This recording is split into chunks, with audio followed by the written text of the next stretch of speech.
ॐ भूर्भुवस्वः तत्सवितुर्वरेण्यं भर्गो देवस्य धीमहि धियो यो नः प्रचोदयात्। उस प्राण स्वरूप, दुखनाशक, सुख स्वरूप, श्रेष्ठ, तेजस्वी, पापनाशक, देव स्वरूप परमात्मा को हम अपनी अंतरात्मा में धारण करें। वह परमात्मा हमारी बुद्धि को सतमार्ग की ओर प्रेरित करे। भाइयों बहनों, जय श्री राम, जय गुरुदेव, जय माँ आदि शक्ति। आप सभी भाइयों बहनों की साधना से संबंधित जिज्ञासाओं का समाधान करते हुए मैं प्रथम जिज्ञासा सम्मिलित कर रहा हूँ। भाई हीरालाल ओझा जी ने अपनी जिज्ञासा प्रकट करते हुए लिखा है, जय माँ आदि शक्ति। गुरु जी कोटि कोटि प्रणाम। हीरालाल जी, जय माँ आदि शक्ति। खुश रहिए, माँ की कृपा आप पर हमेशा बनी रहे। गुरु जी, अगर कुछ संकेत माँ दें किसी के बारे में तो उस आदमी को मार्ग बता सकते हैं क्या? जैसे मैया बताती है किसी के बारे में, तो क्या ऐसा हो जाएगा जैसे मैया मार्ग बता रही हो? क्या करूं गुरुजी, मार्गदर्शन कीजिए। ऐसा लगता है जैसे माँ मुझसे कुछ करवाना चाहती है। जय माँ आदि शक्ति। हीरालाल जी, आप उन विशिष्ट साधकों में से हैं जो वास्तविक रूप में मेरे से जुड़ करके सत्य के बिल्कुल वास्तविक स्वरूप को जानने के करीब हैं या जान चुके हैं। इसलिए आपको अब जो कुछ भी संदेश माँ से मिलें उन पर कभी भी शक मत कीजिए, शंका मत कीजिए। आपकी चेतना अब उस माँ के दिव्य स्वरूप से जुड़ चुकी है। इसलिए ध्यान करते हुए यदि कोई विशिष्ट निर्देश आपको प्राप्त होता है या स्वप्न के माध्यम से भी कोई विशेष निर्देश आपको प्राप्त होता है तो उस पर बिल्कुल भी शंका कभी मत कीजिए, कभी नहीं। और हाँ, ध्यान करते हुए या स्वप्न में आए हुए विशेष निर्देश को आपको अक्षरशः पालन करने का प्रयत्न करना है।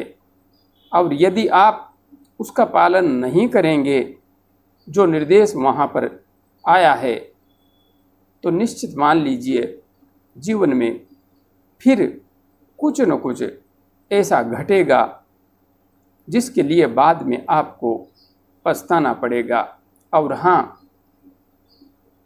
ये जो निर्देश, ये जो संकेत आते हैं, ये इसलिए आते हैं कि माँ सचेत करना चाहती है अपने प्रिय पुत्रों को, अपनी प्रिय पुत्रियों को, ताकि वे सावधान हो जाएं। और किसी अन्य व्यक्ति के लिए भी यदि कोई निर्देश आता है, कोई संकेत आता है, तो वह व्यक्ति निश्चित रूप से कोई अच्छा व्यक्ति है, पुण्य आत्मा है, जिसे माँ आपके माध्यम से संकट से बचाना चाहती है।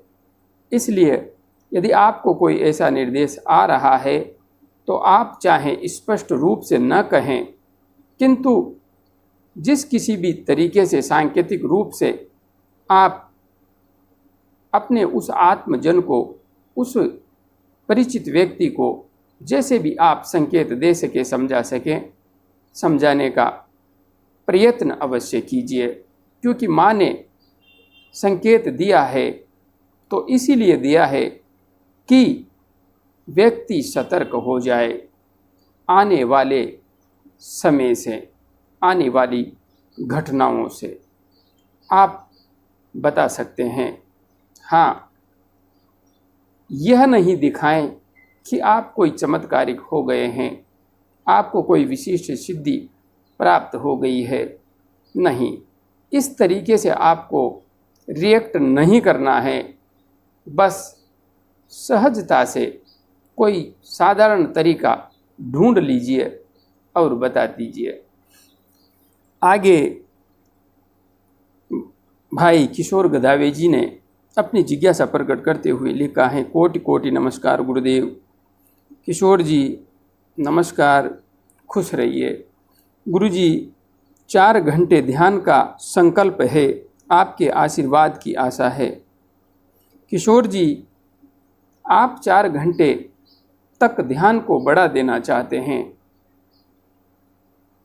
तो सबसे मुख्य बात है, यदि आपके अंतस्थ में संकल्प है, आपको उस जगत जननी माँ एवं परम पिता परमात्मा के स्वरूप पर पूर्ण विश्वास है, तो आपके संकल्प को सिद्ध होने से संसार की कोई शक्ति रोक नहीं सकती। मेरा आशीर्वाद, मेरी शुभकामनाएं आपके साथ है। हमेशा आगे बढ़ते रहिए।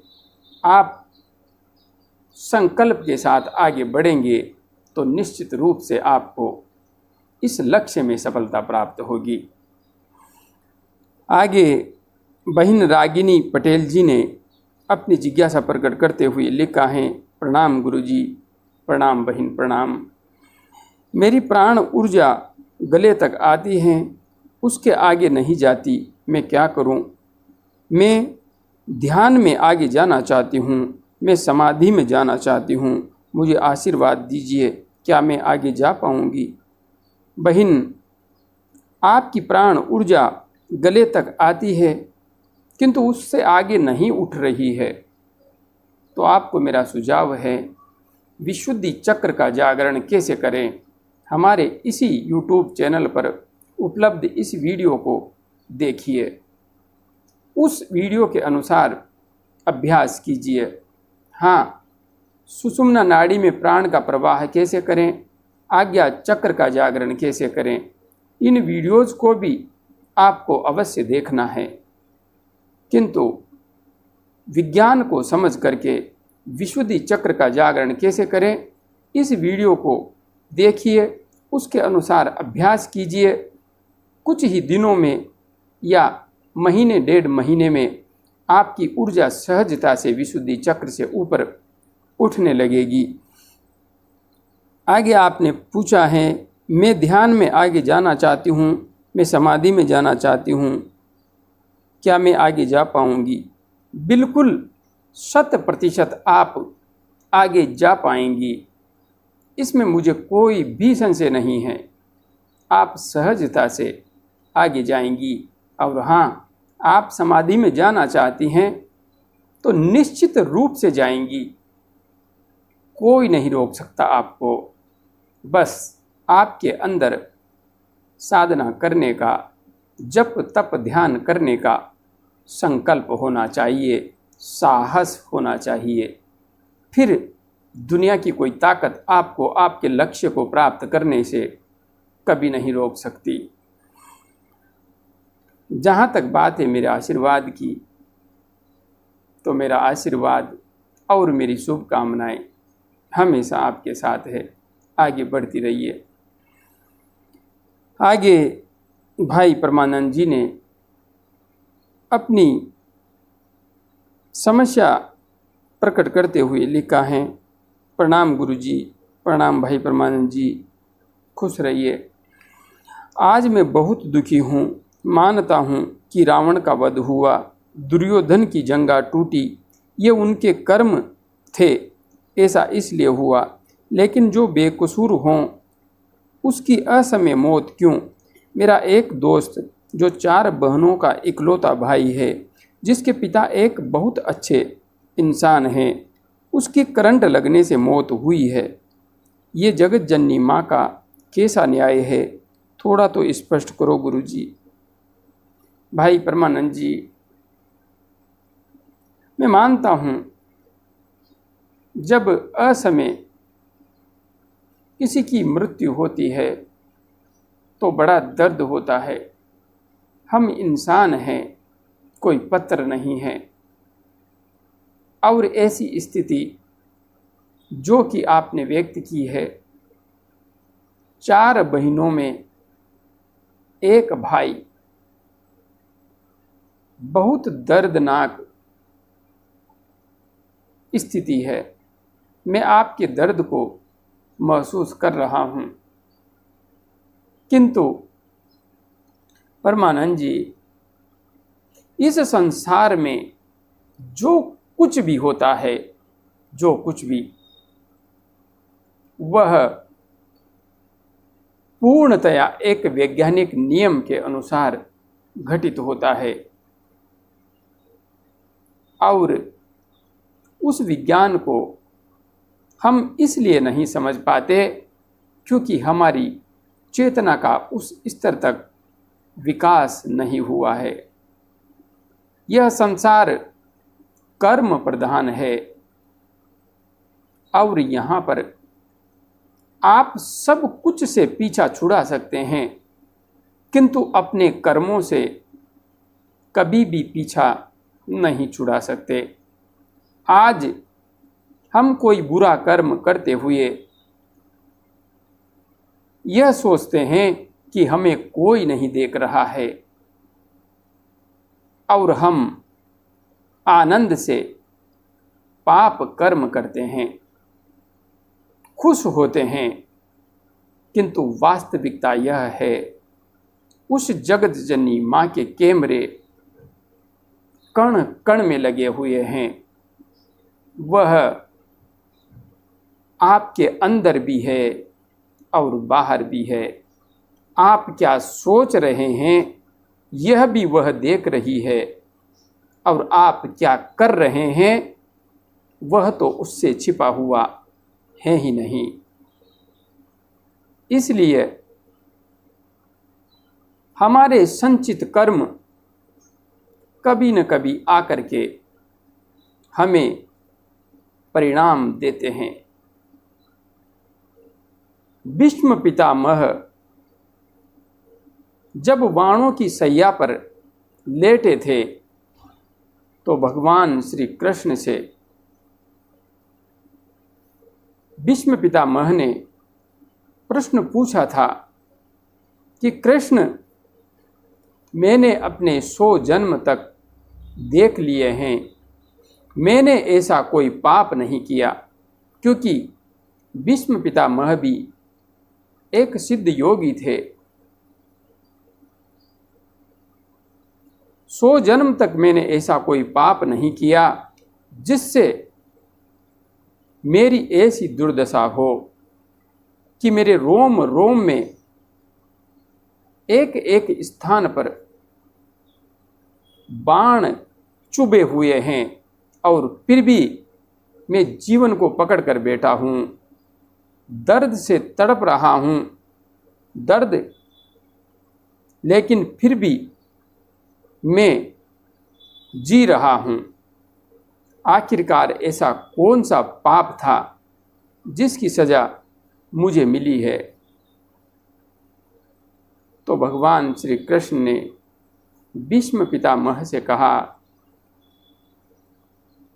कि पिताश्री, आप 100 जन्म की नहीं, अपने 101 जन्म पीछे की घटना को देखिए, वहाँ पर आपको कुछ मिलेगा। जब पितामह ने 101 जन्म की स्थिति को देखा तो वहाँ पर उन्हें मिला कि एक अधमरे हुए सर्प को,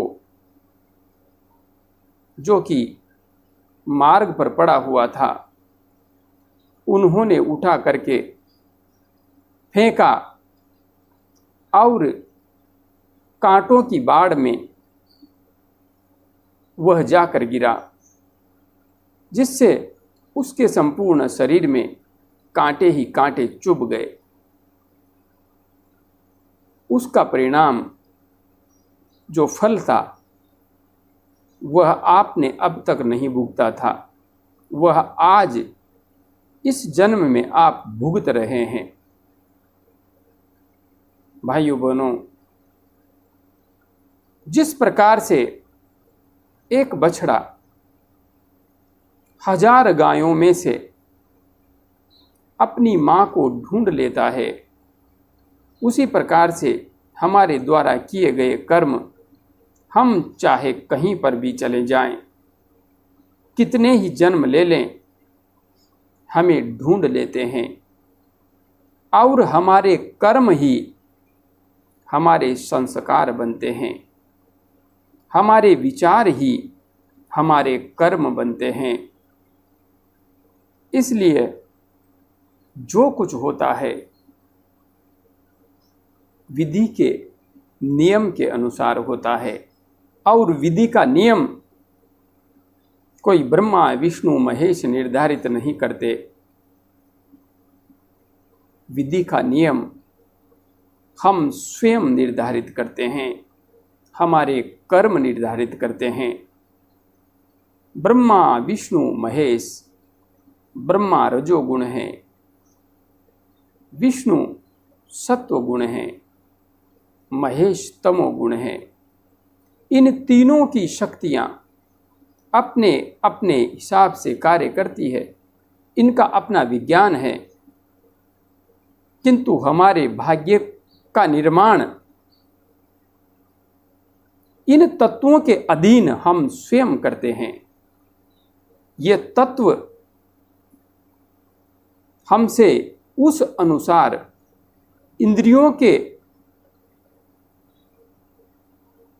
इंद्रियों की लालसाओं के अनुसार,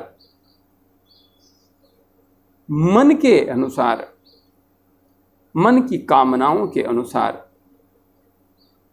हमसे कर्म करवाते हैं, और वे कर्म हमें अच्छा एवं बुरा प्रारब्ध देते हैं। इसलिए कर्म ही मुख्य हैं। यदि हमें कष्टों से बचना है, दुखों से बचना है, तो अपने कर्मों को हमेशा सोच समझ कर कीजिए। किसी की आत्मा को दुखा करके कोई आज प्रसन्न हो रहा है तो निश्चित मान लीजिए उसके लिए भी इस संसार में आने वाले समय में कष्ट निश्चित हैं। आज जिन आतंकवादियों को हम जन सामान्य को कष्ट देते हुए देख रहे हैं, तो निश्चित मान लीजिए वे भी सुकून की जिंदगी कभी नहीं जी पाएंगे, कभी नहीं। वे भी निश्चित रूप से कुत्ते की मौत ही मारे जाएंगे।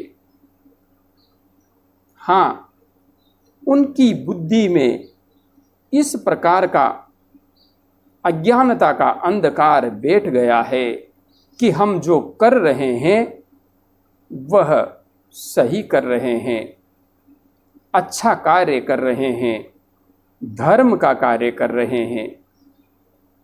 बस यहीं से धर्म अधर्म की राह पर चला गया है, और ऐसे अधर्म का अंत होकर रहेगा, इसमें कोई संशय नहीं है। क्योंकि समय आने पर सब कुछ होता है, सब कुछ। जगत जननी माँ, वह परम पिता परमात्मा सब कुछ रिकॉर्ड करता है, और समय आने पर उसका सही स्तर पर परिणाम भी देता है। इसलिए इस संसार में कर्मों के अधीन ही सब कुछ हो रहा है। आप दुखी हैं, आपके दुख को, आपके कष्ट को मैं समझता हूँ, किंतु उस जगत जननी माँ के न्याय पर मैं शंका नहीं कर सकता, प्रश्नवाचक चिन्ह कभी नहीं लगा सकता। जय गुरुदेव, जय माँ आदिशक्ति।